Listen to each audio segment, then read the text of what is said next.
Types of listening: discriminative listening, comprehensive listening, critical listening, biased listening, sympathetic listening, therapeutic listening, appreciative listening.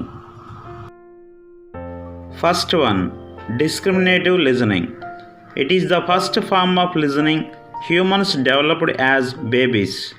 For example, babies don't understand words, but they can understand who is speaking through listening. It is the first form of listening. అంటే discriminate listening అంటే meaning ఇక్కడ able to recognise అంటే గుర్తుపడటం. Humans developed as babies.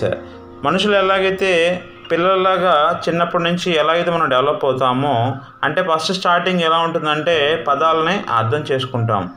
For example ఇక్కడ babies don't understand words. అదే పిల్లలు ఉన్నారనుకోండి, చిన్నపిల్లలు, వాళ్ళకి పదాలు అర్థం కావు. But they can understand who is speaking through listening. కానీ వారు అర్థం చేసుకోగలుగుతారు ఎవరు మాట్లాడుతున్నారు అని, వాళ్ళు ఏం మాట్లాడుతున్నారని వాళ్ళకి హావభావాల ద్వారా అర్థం అవుతుంది. The mannerisms, facial expressions and body language of a speaker help clue you into the speaker's message. The mannerisms, facial expressions and body language అంటే ఇక్కడ ఏం చెప్తున్నారంటే మేనరిజమ్స్ అంటే హావభావాలు, వ్యక్తి యొక్క హావభావాలు, ఫేషియల్ ఎక్స్ప్రెషన్స్ ముఖ కవళికల ద్వారా, అండ్ బాడీ లాంగ్వేజ్ శరీర భాష ద్వారా మనం ఆ స్పీకర్ ఏం చెప్తున్నారు, ఆ భాష ఎలా ఉంది, ఆ భాష అర్థం కాకపోవచ్చు కానీ వాటి యొక్క భావం మాత్రం మనకి చాలా క్లియర్గా అర్థం అవుతుంది. Second one, comprehensive listening. It is the skill that humans usually develop in early childhood. It requires basic language skills and vocabulary to understand what is being communicated by a speaker. Comprehensive listening అంటే అర్థం చేసుకొని వినడం. It is the skill that humans usually develop in early childhood. ఇది మన చిన్నతనంలోనే అభివృద్ధి చెందుతుంది. మనం చిన్నప్పుడే అర్థం చేసుకునడం అలవాటు అవుతుంది. It requires basic language skills and vocabulary to understand what is being communicated by a speaker. అది మన చిన్నతనంలో అంటే ఏదైనా భాష యొక్క స్కిల్స్, నైపుణ్యాలు అప్పుడే మనకి అలవాటు పడతాయి. అండ్ వొకాబులరీ టు అండర్స్టాండ్ అన్నాడు. వొకాబులరీ అంటే ఆ పదాలు ఏం మాట్లాడుతున్నాడు స్పీకర్ అనేది అర్థం చేసుకుంటారు. What is being communicated by ఆ స్పీకర్, ఏం చెప్పదలుచుకుంటున్నాడు ఆ స్పీకర్, ఆ మాట్లాడే వ్యక్తి ఏం మాట్లాడుతున్నాడు అనేది అర్థమవుతుంది. Third one, critical listening. It means engaging in what we are listening to by asking ourselves questions such as what is the speaker trying to say or what is the main argument being presented. మూడవది critical listening అంటే శ్రద్ధగా వినడం, అంటే పరీక్షగా వినడం అని అర్థం. It means engaging in what we're listening to by asking ourselves questions. అంటే మనం వింటున్నప్పుడు చాలా జాగ్రత్తగా మనమే కొన్ని క్వశ్చన్స్ అడుగుతూ ఉంటాం లోపల. What is the speaker trying to say, చెప్పేవాళ్ళు మాట్లాడే భాషని ఏం మాట్లాడుతున్నారని చెప్పేసి మనమే క్వశ్చన్స్ అడుగుతాం. Or what is the main argument being presented, అసలు ఆ చెప్పే భాషలో ఏది కంటెంట్, ఏది నిజం, ఏం చెప్తున్నాడు ఆయన అని చెప్పేసి మనం క్రిటికల్ లిజనింగ్ అంటే పరీక్షగా వినడం అని అర్థం. Fourth one, biased listening. In biased listening, the listener is not honestly evaluating the validity of the speaker's opinions, but rather is looking to confirm previously held biases. నాలుగవది biased listening అంటే పక్షపాతంగా వినడం. In biased listening, the listener is not honestly evaluating the validity of speaker's opinions. ఇక్కడ అక్కడ ఎవరైతే మనకు చెప్తున్నారో వాళ్ళ యొక్క ఒపీనియన్స్, అభిప్రాయాలతో సంబంధం లేకుండా మనకి ఏది ఉపయోగపడిద్దా అని చెప్పేసి దాంట్లో వెతుక్కుంటూ వింటమే ఇక్కడ సెలెక్టివ్ లిజనింగ్ అని చెప్తారు. But rather is looking to confirm previously held biases అని. ఇవన్నీ కూడా ఇంతకుముందు విన్న వాటికంటే కూడా ఇప్పుడు మనకి ఎంతవరకు అనుకూలంగా ఉందో వినడాన్ని ఇక్కడ బయాస్ లిజనింగ్గా చెప్తారు. Fifth one, sympathetic listening.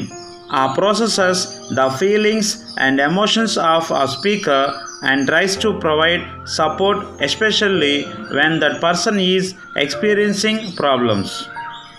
ఐదవది సింపథెటిక్ లిజనింగ్ అంటే సానుభూతి పరంగా వినడం.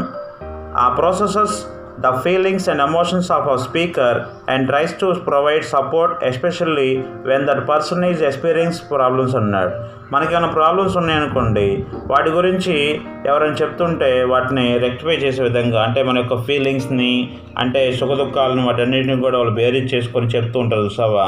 అప్పుడు మనం వాటిని వినడం, మీ బాధలు మేము తీరుస్తాము, మీకున్న కష్టాలన్నీ మేము తీర్చేస్తాము, మీకేమవ్వదు అని మాట్లాడుతూ ఉంటారు చూసారా. అది ఆ విధంగా ఇక్కడ సింపథెటిక్ లిజనింగ్ అంటే సానుభూతి కోసం వినడం అని అర్థం. 6th one, therapeutic listening.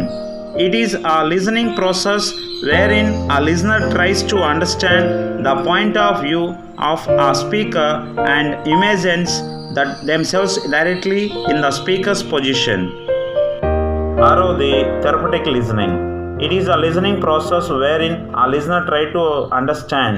ఇక్కడ వినే వ్యక్తి ఏం చేస్తారంటే బాగా అర్థం చేసుకోవటం, the point of view of speaker. ఆ స్పీకర్ చెప్పే మాటలు విని చికిత్స పొందే విధంగా, అంటే మానసిక రోగాలు తగ్గే విధంగా కూడా ఉంటాయి. And imagines themselves directly in the speaker's position. ఖచ్చితంగా వాళ్ళు చెప్పే మాటలు విని, అంటే ఇక్కడ మనకి ఫర్ ఎగ్జాంపుల్ యోగా అనుకోండి, వాళ్ళు చెప్పడం ద్వారా వీళ్ళు విని దాన్ని వాళ్ళు మెస్ప్రైజ్ పొందే విధంగా, ఆరోగ్యవంతులుగా మారే విధంగా, ఆ యోగా చేయడం వల్ల వాళ్ళలో అది తగ్గిద్ది, ఇలా చేస్తే మీకు తగ్గుతుందని చెప్తారు. వీళ్ళు అలా చేసి వాళ్ళ యొక్క మానసిక రుగ్మతలను తగ్గించేలా చేయటమే ఈ థెరపటిక్ లిజనింగ్ అని చెప్తారు. 7th one, appreciative listening. It is listening for enjoyment and we seek certain information which we appreciate. For example, we use appreciative listening when we are listening to good music, poetry, or when we are listening to the speech of a great leader.